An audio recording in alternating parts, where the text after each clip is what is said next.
Hello guys, তো আসসালামু আলাইকুম। এই যে মাছ নিয়ে আসলাম, এটা হলো শিং মাছ।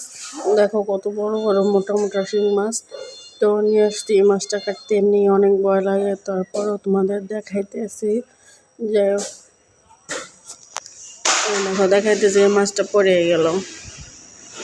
তো অনেক কষ্ট করে উঠাইলাম মাছটা। এই দেখো মাছটা অনেক বড় ছিল। এখন কাটবো, ঠিক আছে? তা কিভাবে যে কাটবো, যেমন লাফান লাফাইতে আছে।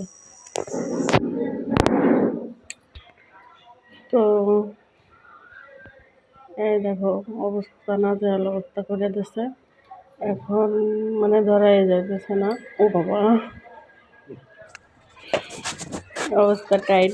তো যাই হোক, এখন ওই যে লবণ দিলাম। লবণ দেওয়ার পর তো মাছটা পুরো ঝড় তো সাইডে দিচ্ছে। যাই হোক, মাছগুলো মারা গেছে। এখন কেটে নেব।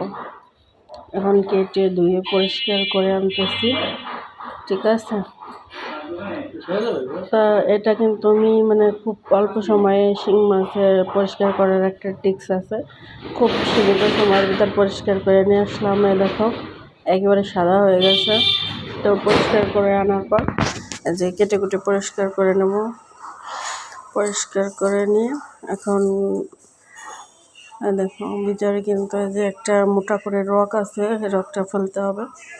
তো এগুলো যে ফেলে তারপরে কেটে নেব। কেটে কুটে তারপরে রান্না করব। তো আমরা দুইজন মানুষ, যার জন্য অল্প সামান্য কিছু মাছই হয়ে যায় আমাদের। যাই হোক, এই যে দেখতেই পাচ্ছ মাছগুলা অনেক সুন্দর, অনেক মোটা মোটা মাছগুলা। আর খেতেও কিন্তু অনেক মজা হয়েছিল। আসলে আমি ভিডিওটা ছাড়ছি 2 দিন পর, প্রায় 2 দিন। আচ্ছা যাই হোক,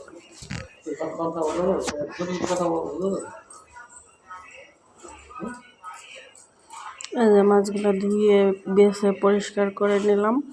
এখন সুন্দর করে আবার ধুয়ে তারপরে রান্নাটা করে নেব। আর তোমরা প্লিজ আমার সাথে থেকো, আর আমার চ্যানেলটা যদি ভিডিওগুলো ভালো লাগে অবশ্যই আমার সাথে থাকবে। ধন্যবাদ।